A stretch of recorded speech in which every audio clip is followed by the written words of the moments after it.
Hi everybody. Tonight's topic, Biden's next debacle, Taiwan. Here's the latest. 13 U.S. service members killed, another 18 injured, 60 Afghans killed, and 140 of them injured in that suicide bombing outside the Kabul airport.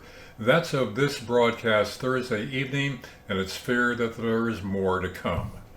More to come in Afghanistan, and more to come concerning Taiwan. China has been carefully and craftily watching our commander-in-chief's pathetic handling of America's withdrawal from Afghanistan, and that's prompting China to intensify its vow to invade the sovereign island nation of Taiwan under the guise of reunification with the mainland. And China's state-affiliated media, the Global Times, is openly warning Taiwan that considering what's happening in Afghanistan, Taiwan should realize that the U.S. won't defend it when war breaks out in the South China Sea and after mainland China seizes the island. Those are quotes. Seizes the island, war breaking out. And several Chinese analysts and university professors have concluded that Taiwan cannot rely on the U.S. to defend it, and that Taiwan should realize now that the U.S. will, quote, cast it aside if the island insists that it remain independent. And recently, China itself warned the U.S., China warned the U.S. that it is, quote, playing with fire and promises to crush Taiwan if it seeks independence. Now, amid those stark warnings to the U.S. and Taiwan, China continues massive military drills, practicing simulations of assault landings and sending ships and planes to challenge Taiwan's protected air and sea space.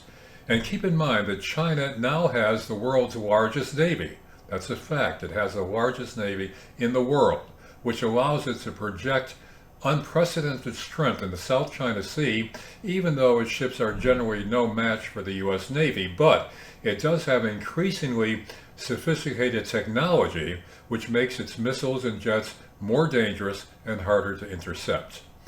Now, at the same time, President Biden is increasing U.S. military spending with an eye on China and investing in new technology to counter China's surge in the South China Sea.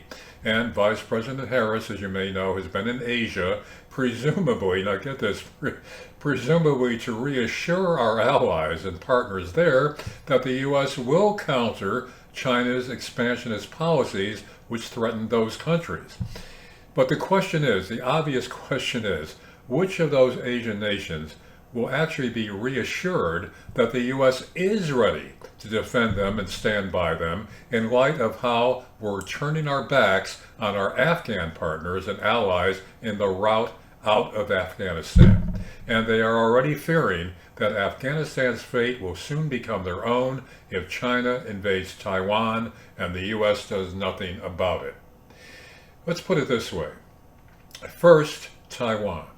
Then, China will claim dominion over the rest of the South Pacific, including Vietnam, the Philippines, Japan, Malaysia, Indonesia, South Korea, Thailand, Laos, Cambodia, and even New Guinea and Australia, where China is already buying vast tracts of farmland and businesses and dominating trade in that entire region.